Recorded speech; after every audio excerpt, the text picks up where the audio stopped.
दोस्तों नमस्कार, मैं अंकुश आपका स्वागत करता हूं आंसू एटू एकेडमी में। तो आज हम जेक द्वारा जारी टर्म 1 के मॉडल पेपर का सल्यूशन को देखेंगे। तो आज हम लोग शुरू करते हैं क्लास 9th का गणित सेट 1 का सल्यूशन। इससे पहले हम आपको बता दें कि आपका जो एग्जाम में पूछा जाएगा उसके लिए कुछ सामान्य निर्देश हैं। तो सामान्य निर्देशों को सबसे पहले देखते हैं। आपका सभी प्रश्न अनिवार्य रहेगा। प्रश्नों की कुल संख्या 40 रहेगी। प्रत्येक प्रश्न 1 अंक निर्धारित रहेगा। प्रत्येक प्रश्न के लिए 4 वैकल्पिक दिए गए हैं। इनमें से एक सही विकल्प का चयन करना है। और अंतिम निर्देश है, गलत उत्तर के लिए कोई अंक नहीं काटा जाएगा। तो चलिए आज का पहला प्रश्न शुरू करते हैं। पहला प्रश्न है, निम्नलिखित में कौन परिमेय संख्या है? तो परिमेय संख्या उस संख्या को कहा जाता है जिसे हम p/q के रूप में लिख सकते हैं, जहां q does not equal to 0 होता है। तो दिए गए ऑप्शन में ऑप्शन ए 3 को p/q के रूप में लिखा जा सकता है, जहां p बराबर 3 और q बराबर 1 है। अगला प्रश्न है, दो परिमेय संख्या का गुणनफल हमेशा निम्न में से क्या होता है?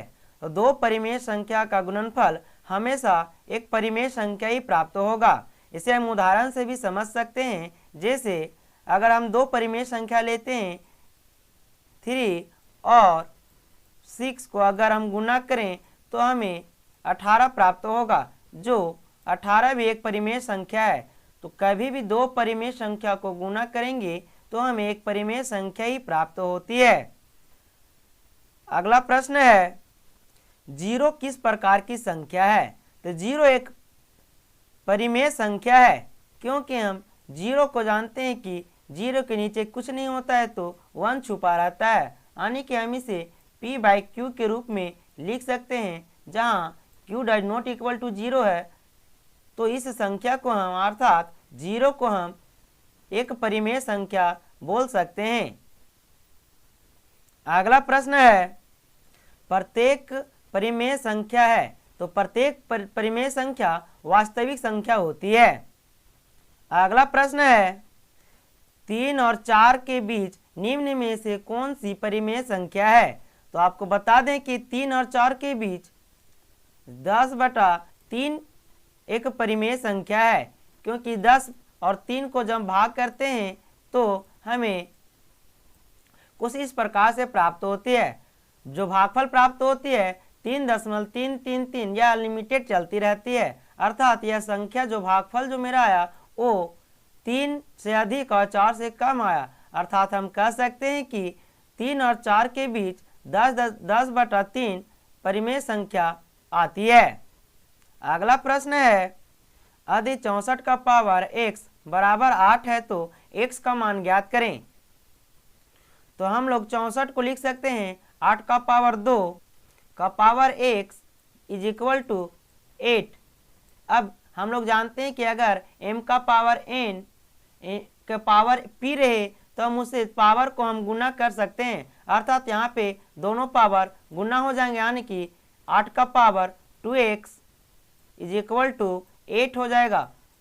अब हम जानते हैं कि अगर बेस सेम रहे तो पावर को भी बराबर किया जा सकता है। तो 2x इज इक्वल टू इसका पावर कुछ नहीं तो इसका पावर में 1 होता है, अर्थात 2x बराबर 1 लिखा जा सकता है। तो यहाँ से x बराबर हो जाएगा 1/2, अर्थात x का वैल्यू आया सो 1/2 आया। तो इस प्रश्न का सही आंसर है ऑप्शन ए 1/2। अगला प्रश्न है, इनमें से कौन एक चर वाला बहुपद है? तो ऑप्शन ए में देखिए कि इसमें एक चर और ये 2 चर हैं, और इसमें देखिए एक चर, इस ऑप्शन बी में केवल एक ही चर है। तो ये मेरा आंसर हो जाएगा ऑप्शन बी। अगला प्रश्न है, बहुपद का 2x + 6 का शून्य कौन है? तो शून्य का अर्थात x का क्या मान बैठाया जाए कि समीकरण का मान 0 हो जाए। तो इस प्रकार के प्रश्न को सॉल्व करने का तरीका है कि जो भी इक्वेशन हमें दिया रहता है उसके बराबर में हम अगर 0 मान लें तो ये इक्वेशन को सोल्व करने के बाद जो भी x का मान प्राप्त होता है वह इक्वेशन का शून्य कहलाता है। तो हम सॉल्व करते हैं, तो ये अगर ये इक्वल के इस तरफ प्लस में है तो इधर जाकर माइनस में हो जाएगा, अर्थात 2x इज इक्वल टू -6 प्राप्त होगा। अब इसको अगर हम 2 से 6 में भाग देते हैं तो 3 बार में यह भाग लग जाती है, अर्थात x बराबर हमें प्राप्त हुआ -3। अतः हम कह सकते हैं कि इस इक्वेशन का -3 एक शून्यक है, अर्थात इस प्रश्न का सही आंसर ऑप्शन बी -3 है। अगला प्रश्न है बहुपद x का पावर 4 माइनस 3x का पावर 2 माइनस 5 का घात है।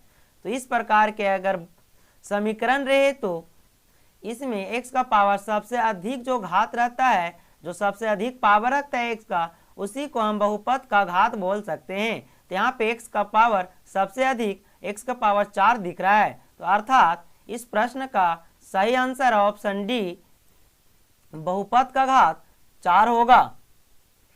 अगला प्रश्न है यदि px बराबर x माइनस 1 है तो p0 का मान ज्ञात करें। तो हमें p0 का मान ज्ञात करना है, अर्थात x का जो जहां जहां x है इक्वेशन में वहां हमें 0 पुट कर देना है, और जो मान प्राप्त होगा उसी मान को हम आंसर कह सकते हैं। तो हम px बराबर x माइनस 1 दिया हुआ है, तो हमें p0 का मान ज्ञात करना है, अर्थात x के स्थान पर 0 पुट करने के बाद जो मान आएगा, तो हम x p0 का मान ज्ञात करते हैं। x के स्थान पर अगर हम 0 पुट करते हैं 0 माइनस 1, तो हमें प्राप्त होता है -1, अर्थात इस प्रश्न का सही आंसर है ऑप्शन सी -1। अगला प्रश्न है 2x के पावर 3 माइनस 5x के पावर 2 माइनस x प्लस 3 में एक्स स्क्वायर का गुणांक है। तो एक्स स्क्वायर का गुणांक कहने का मतलब जो एक्स स्क्वायर के साथ गुना के रूप में हो उसी को हम एक्स का गुणांक कहेंगे। तो यहाँ पे एक्स स्क्वायर का गुणांक में -5 है, माइनस को भी इंक्लूड किया जाता है, अर्थात साइन के साथ ही उसका गुणांक को बोला जाता है या लिखा जाता है। तो एक्स स्क्वायर का जो गुणांक है वो -5 है। इस प्रकार इस प्रश्न का सही आंसर है ऑप्शन बी -5। अगला प्रश्न है यदि किसी बहुपद px बराबर x के पावर 31 प्लस 1 को x माइनस 1 से विभाजित किया जाता है तो शेषफल होगा। तो इसे हम भाग देकर ही बना सकते हैं, और एक विधि है शेषफल परिमेय। तो हम शेषफल परिमेय की सहायता से इस प्रश्न को सॉल्व करेंगे, अर्थात शेषफल परिमेय बोलता है कि जो भी x जिससे हमें भाग देना है उसके बराबर होने का 0 ले और x का मान यहाँ से हम ज्ञात कर लें, और फिर इस इक्वेशन में जो दिया हुआ इक्वेशन इसमें अगर हम इस x का मान को बैठा दें और जो मान प्राप्त होगा उसी को हम शेषफल के रूप में लिखेंगे। तो आइए सबसे पहले हम जो जिससे हमके भाग देना है x माइनस 1 बराबर हम 0 लेते हैं, तो यहाँ से x बराबर प्राप्त होता है 1। अब जो x का मान यहाँ पे 1 प्राप्त हुआ वो इस इक्वेशन में अगर हम पुट कर दें तो हमें कुछ इस प्रकार से प्राप्त होगा, अर्थात px is equal to x के पावर 31 प्लस 1। यहाँ पे हम p1 का मान निकालते हैं, अर्थात x का मान जब हम 1 पुट करते हैं तो x का पावर 31 प्लस 1। तो अगर हम जानते हैं कि एक का पावर जितना भी रखा जाए वो उसका वैल्यू एक ही प्राप्त होता है। तो 1 प्लस 1 अगर 1 प्लस 1 करते हैं तो हमें 2 प्राप्त होता है, अर्थात इस प्रश्न का सही आंसर है ऑप्शन डी 2।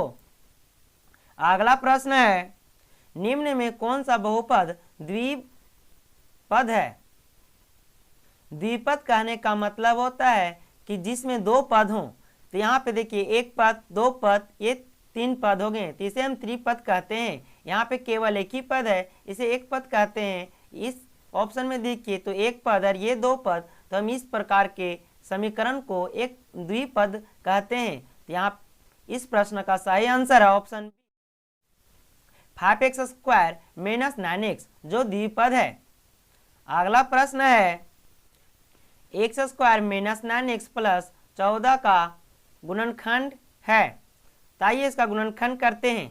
एक्स स्क्वायर में नैन एक्स प्लस 14 का गुणनखंड करें तो गुणनखंड का नियम हम लोग जानते हैं कि शुरू पद और अंतिम का को दोनों को गुना करेंगे तो हमें 14 एक्स स्क्वायर प्राप्त होगा।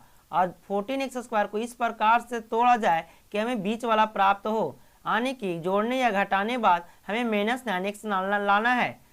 तो हम इसे अगर तोड़ें 7x माइनस का 7x और माइनस का 2x, हम लोग जानते हैं कि अगर साइन 1 हो तो वो जुड़ जाता है, यानी 7 और 2 9 हो जाएगा, और ये दोनों को गुना करें तो माइनस माइनस प्लस और 7 दूना 14 एक्स स्क्वायर हो जाएगा।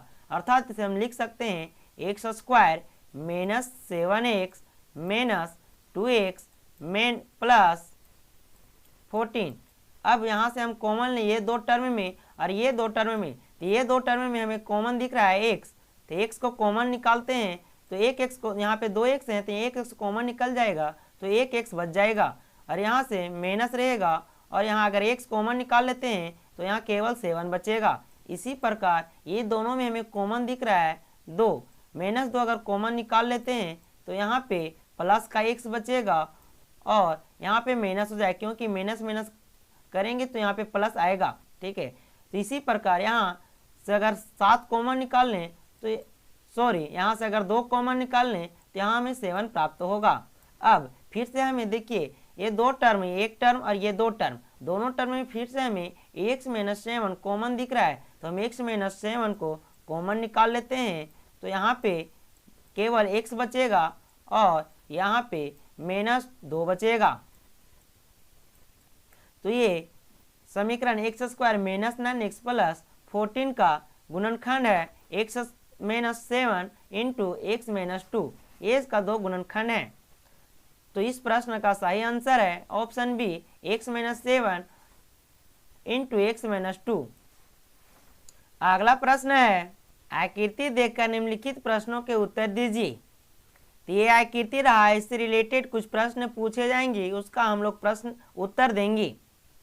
तो पहला प्रश्न है इस आकृति से रिलेटेड बिंदु बी का निर्देशांक है। तो ये बिंदु बी रहा, बिंदु बी का निर्देशांक लिखने का तरीका होता है सबसे पहले जो एक्स अक्ष को लिखा जाता है उसके बाद वाई अक्ष को लिखा जाता है। यहाँ एक्स अक्ष का मान -5 है तो -5 और वाई अक्ष का मान 2 है तो यहाँ पे 2 लिख देंगे, अर्थात बी का जो निर्देशांक है वो -5 और 2 है। तो इस प्रकार इस प्रश्न का सही आंसर है ऑप्शन सी -5 और 2। अगला प्रश्न है निर्देशांक -3 और -5 का द्वारा पहचाना गया बिंदु। तो यहाँ जो -3 है वो एक्स अक्ष को दर्शाती है, तो एक्स अक्ष का -3 और वाई अक्ष में -5 अर्थात बिंदु ई को दर्शा रही है।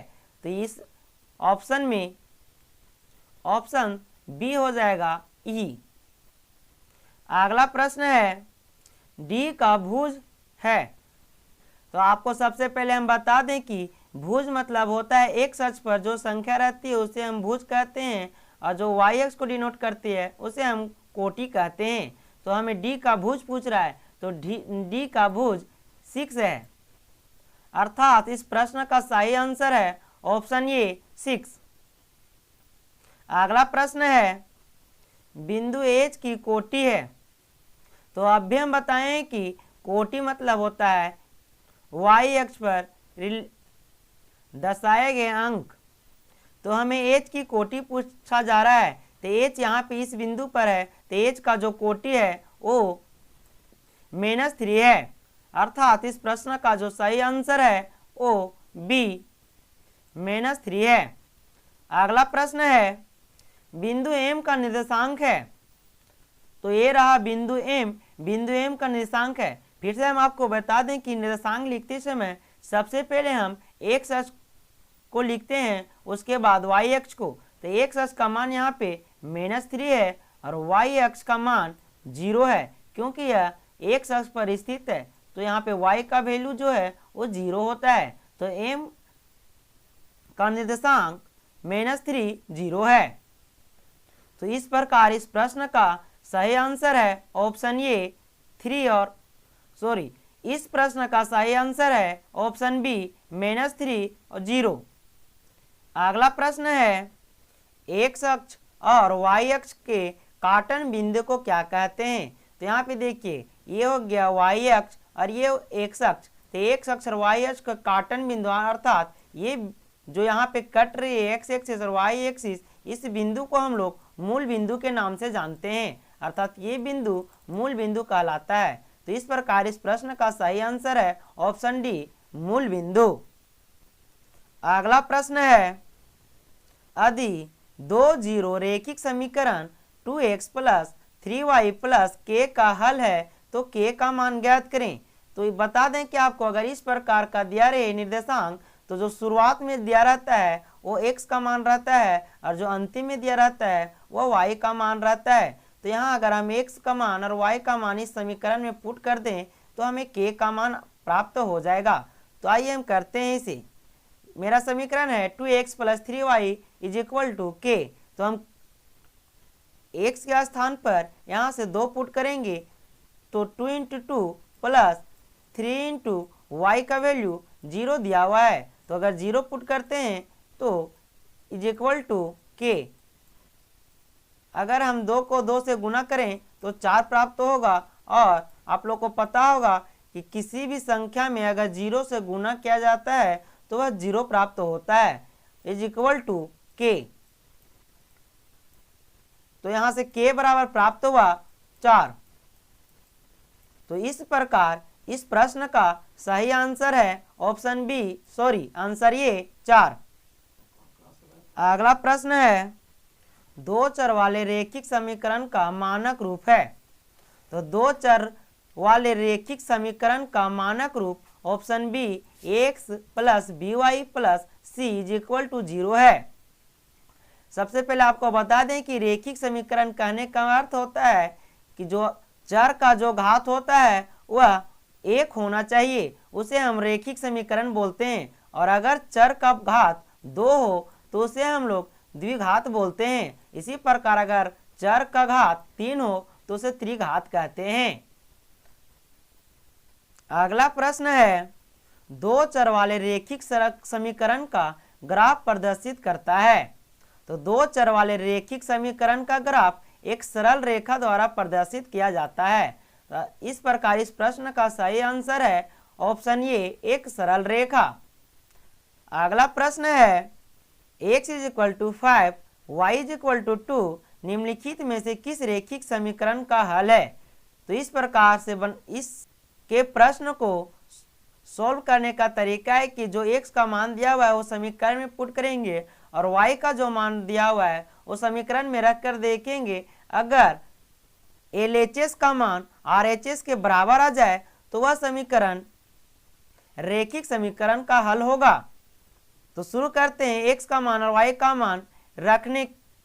तो सबसे पहले हम ऑप्शन ए में रखते हैं। तो x बराबर अगर हम 5 रखते हैं प्लस y बराबर अगर हम 2 रखते हैं तो 2 × 2 यानी कि 4, 5 और 4 को जोड़ने पर हमें 9 प्राप्त होगा, जबकि हमें इधर 7 दिया हुआ है। तो ये ऑप्शन नहीं हो सकता है।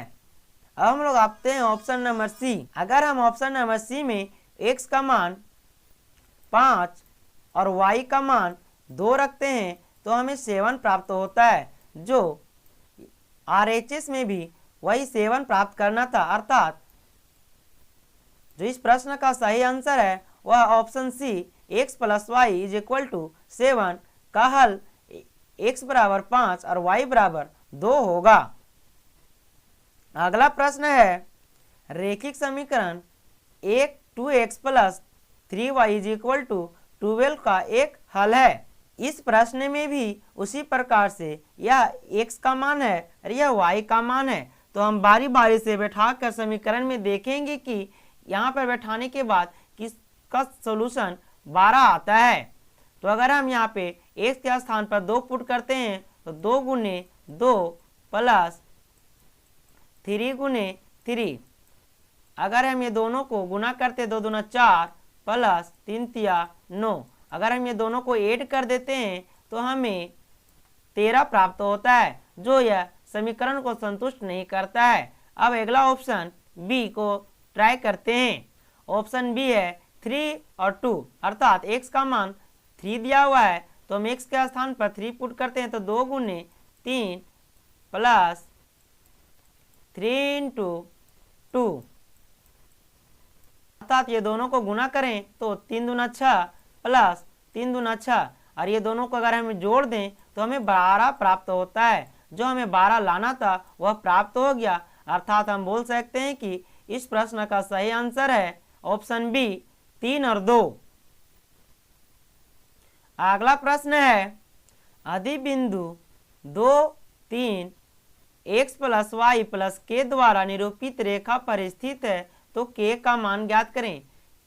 तो इस प्रश्न में भी ये 2x का मान दिया हुआ है और 3 y का मान दिया हुआ है। ये इक्वेशन में हम x और y का मान बैठाते हैं और जो प्राप्त होगा वही मान k का होगा। तो x बराबर 2 बैठा देते हैं और y बराबर 3 बैठाते हैं तो हमें 2 और 3 को जोड़ने पर 5 प्राप्त होता है, जो k बराबर हमें प्राप्त हो गया 5। तो इस प्रकार हम कह सकते हैं कि इस प्रश्न का सही आंसर है ऑप्शन डी 5। अगला प्रश्न है रेखिक समीकरण 4x plus 3y is equal to 12 का आलेख x अक्ष के किस बिंदु पर प्रतिच्छेद करेगा। तो यहाँ आपको बता दें कि यहाँ पे बोला जा रहा है कि x अक्ष को प्रतिच्छेद करती है, अर्थात जो यहाँ पे जो ये लाइन है वो इस प्रकार से आएगी, अर्थात जो कोई बिंदु होगा यहाँ पे काटेगा, यानी कि यहाँ जो इसका वैल्यू होगा इस स्थान पर y का वैल्यू 0 प्राप्त होगा। अर्थात इस प्रश्न में y का वैल्यू दे दिया गया है, y का वैल्यू 0 है तो हम y का वैल्यू अगर पुट करें तो 4x plus 3 into 0 is equal to 12। तो ये 4x का 4x रह जाएगा और किसी भी संख्या को 0 के साथ गुना करते हैं तो वह 0 हो जाता है। तो यहाँ पे 0 और बराबर में 12। अब यहाँ से इसको अगर भाग देते हैं तो 4 तिया 12, एक 3 बार में कट जाएगा, अर्थात हमें x बराबर जो प्राप्त हुआ वह 3 हुआ। तो अगर हम इसे निर्देशांक के रूप में लिखें तो निर्देशांक आ गया 3 और y का वैल्यू 0, तो जो 3 और 0 आ गया।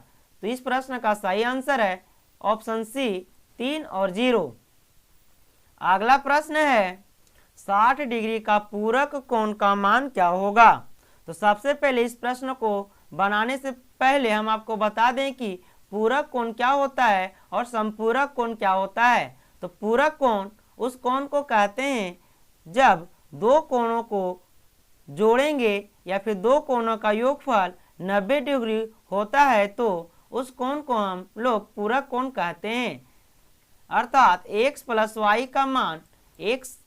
का मान अगर हमें 90 डिग्री यानी कि 90 डिग्री प्राप्त हो जाए तो हम लोग बोल सकते हैं कि यह पूरक कोण है। और संपूरक कोण जब दो कोणों का योगफल 180 डिग्री हो जाए तो उसे हम लोग संपूरक कहते हैं। तो इस प्रश्न में पूछा जा रहा है कि 60 डिग्री का पूरक कोण का मान क्या होगा, अर्थात हमें एक का मान दिया हुआ और दूसरे का मान पूछा जा रहा है। तो हम लोग एक का मान बैठा दें 60 plus y degree is equal to 90 degree. तो हम लोग को पता है कि अगर 60 इधर प्लस में तो उधर जाकर माइनस में हो जाता है, तो y इज इक्वल टू हमें प्राप्त होगा 90 माइनस 60।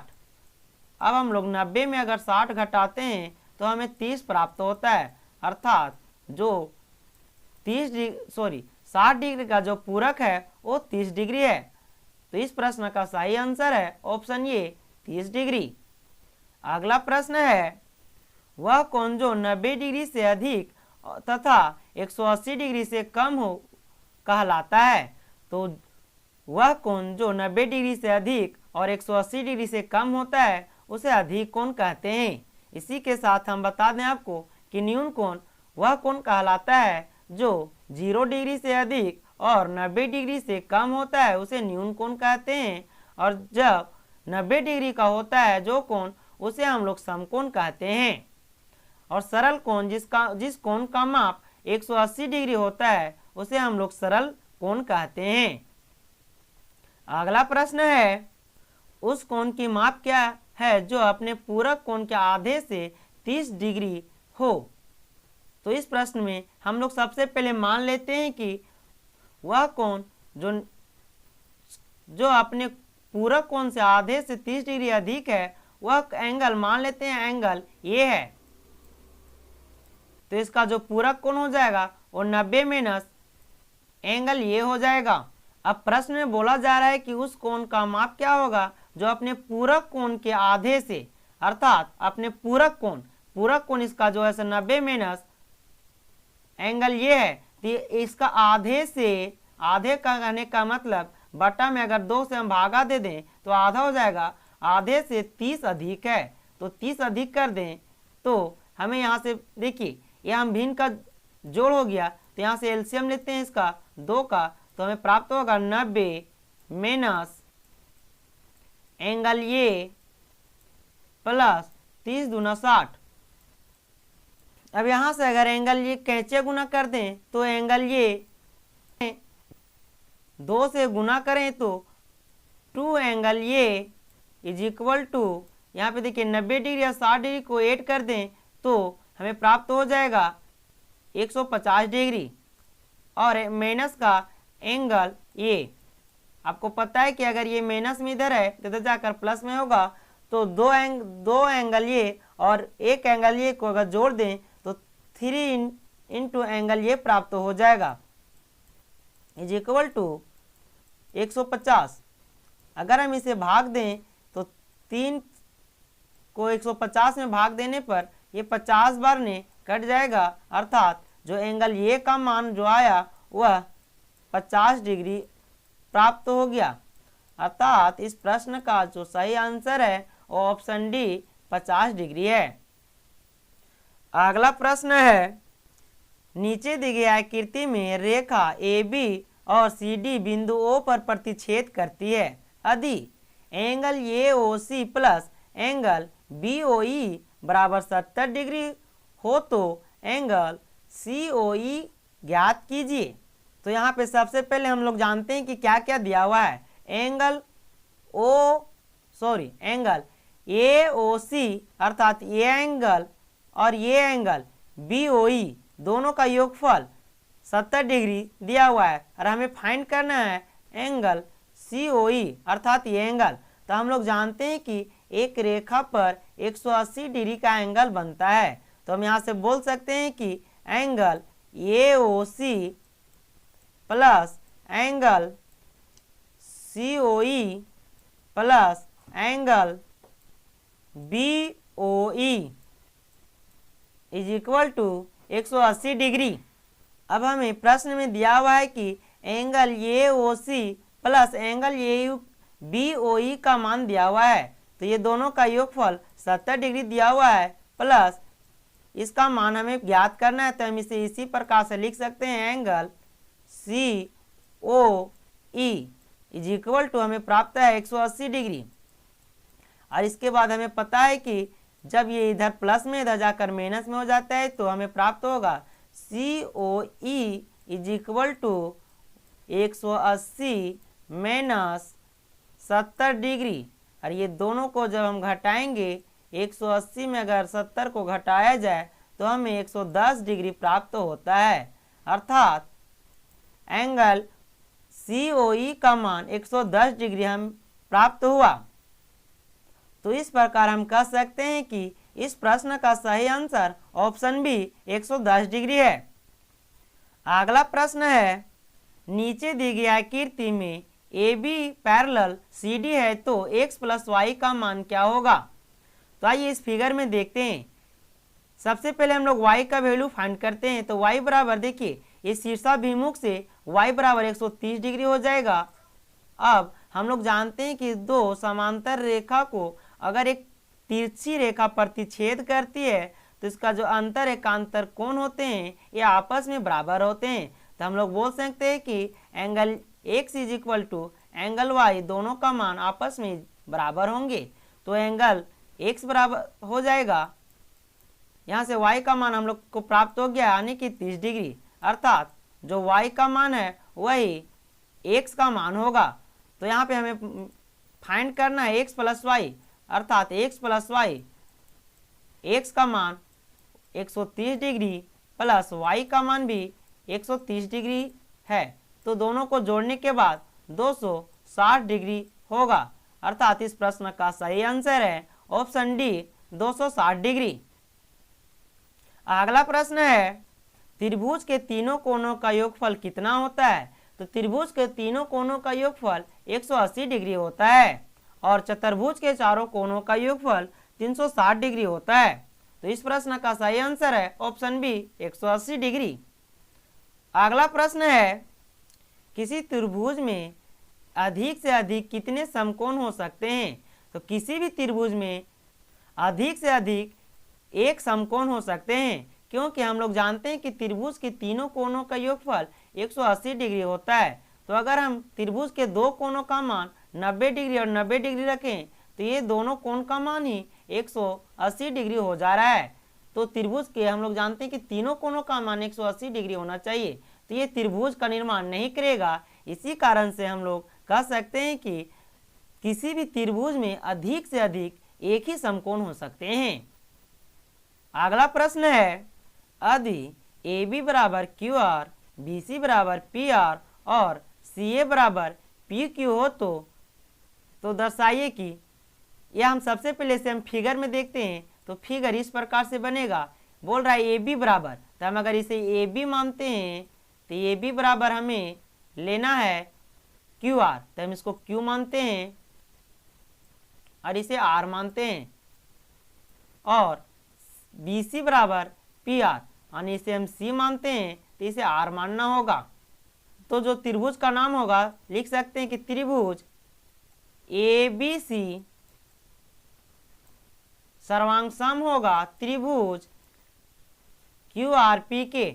और अगर हम जो ऑप्शन ए भी नहीं हो सकता है, अगर हम त्रिभुज बी ए सी लें, बी ए सी लें, तो हम लिख सकते हैं त्रिभुज आर क्यू पी, जो ऑप्शन सी भी नहीं हो सकता है। अब अगर हम त्रिभुज सी बी ए लें, सी बी ए लें, तो इसमें हो जाएगा त्रिभुज पी आर क्यू, तो ऑप्शन डी इसका नहीं होगा। तो इस प्रश्न का सही आंसर है ऑप्शन डी, उपरोक्त में कोई नहीं। अगला प्रश्न है निम्नलिखित में से कौन त्रिभुज के सर्वांग समता की एक कसौटी नहीं है? तो हम लोग जानते हैं कि साइड एंगल साइड ये समरूपता का कसौटी है, एंगल साइड एंगल भी समरूपता का कसौटी है, लेकिन साइड साइड एंगल हम लोग अभी तक इसको नहीं पढ़े हैं कि साइड ये सर्वांग समता का कसौटी होता है। अर्थात इस प्रश्न का सही आंसर है साइड साइड एंगल। अगला प्रश्न है दो त्रिभुज सर्वांग सम होते हैं यदि इन त्रिभुजों के दो कोणों के युग्म बराबर हो तथा वह भुजा जिस पर दोनों कोण बन रहे हैं बराबर हो तो किस प्रकार सर्वांग सम होंगे? तो यहाँ पे बोला जा रहा है कि उसके दो युग्म त्रिभुज के दो कोणों का युग्म यानी कि एंगल और उनके बीच का जो भुजा है वह बराबर हो, यानी कि बीच में साइड, यानी कि यह जो दोनों त्रिभुज होंगे एंगल साइड एंगल से सर्वांग सम होंगे। अर्थात इस प्रश्न का सही आंसर है option A angle side angle. अगला प्रश्न है समबाहु त्रिभुज का प्रत्येक कोण होता है? तो आपको बता दें कि त्रिभुज भुजा के आधार पर तीन प्रकार के होते हैं। पहला समबाहु त्रिभुज, दूसरा विषमबाहु त्रिभुज, तीसरा समद्विबाहु त्रिभुज। तो समबाहु त्रिभुज उस त्रिभुज को कहते हैं जिसका प्रत्येक भुजा आपस में इक्वल होते हैं अर्थात बराबर होते हैं, तो उस प्रकार के त्रिभुज को समबाहु त्रिभुज कहते हैं। और समबाहु त्रिभुज का प्रत्येक कोण 60 डिग्री का होता है। तो इस प्रश्न का सही आंसर है ऑप्शन ए 60 डिग्री। अगला प्रश्न है यदि एक त्रिभुज के तीनों भुजाएं दूसरे त्रिभुज के तीनों भुजाएं के बराबर हो तो त्रिभुज सर्वांग सम होते हैं। तो इस प्रश्न में बोला जा रहा है कि तीनों भुजाएं यानी कि साइड साइड साइड नियम से ये दोनों त्रिभुज आपस में सर्वांग सम होंगे। तो इस प्रकार से इस प्रश्न का सही आंसर है option A side side side नियम से। अगला प्रश्न है और आज का अंतिम प्रश्न है आकृति में त्रिभुज BOC अर्थात ये त्रिभुज BOC तथा त्रिभुज OD सर्वांग समता के किस नियम से सर्वांग सम है। देखिए एक एंगल 90 डिग्री और एक ये भुजा इसके भुजक बराबर और इसका जो हाइपोटेनियस है ये इसके हाइपोटेनियस के इक्वल है, तो हम बोल सकते हैं कि ये जो दोनों त्रिभुज हैं त्रिभुज BOC तथा त्रिभुज AOD ये RHS नियम से सर्वांग सम है। तो आज का वीडियो यहीं पे समाप्त होता है। तो मिलते हैं नेक्स्ट वीडियो में नेक्स्ट सेट के साथ।